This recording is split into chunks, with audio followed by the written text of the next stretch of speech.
Guys, data centers have become such a radioactive issue in politics that Republicans are starting to sound like Democratic socialists. So let me explain what's going on. So, Republicans' Senate campaign committee privately warned AI companies that if their Republican candidate loses the Senate race in Ohio, then the entire data center push will go radioactive nationwide. And one Republican operative was so annoyed by all of this that he told Axios the committee should probably stop shaking down tech companies for donations and maybe start actually spending that money defending its own candidates. That's only a thing you say out loud when your party has basically become the AI industry's comms shop and things aren't going well this close to the midterms. But it's happening in both parties because everywhere you look, somebody is sprinting away from AI data centers. Sherrod Brown in Ohio spent millions of dollars branding the Republican candidate as the face of data centers, obviously as an insult.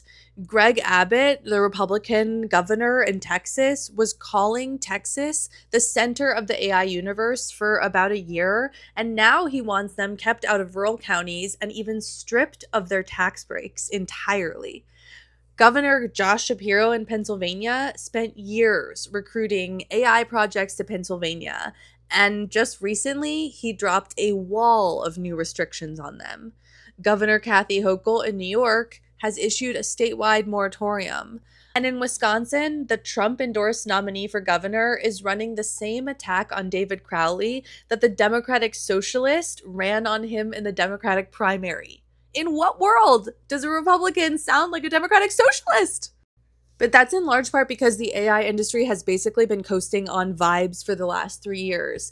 Chatbots, think pieces, whether the machines are going to kill us and take our jobs, none of which moves a single voter anywhere. And then it turned into a building, a specific building in a specific county, using a specific amount of your water, approved at a zoning meeting that nobody really attended. Politics doesn't activate over abstractions, it activates over something you can drive past. The industry already conceded the money part, by the way. The White House got Google, Meta, Microsoft, Amazon, OpenAI, all of them to pledge that they would cover the power generation and grid upgrades that all of their projects require instead of dumping it on your utility bill. That was months ago. It hasn't stopped anything in the way of their push for data centers because the other half of the anger is that the richest companies in human history are making decisions about your county, and there is no available version of this where your vote matters.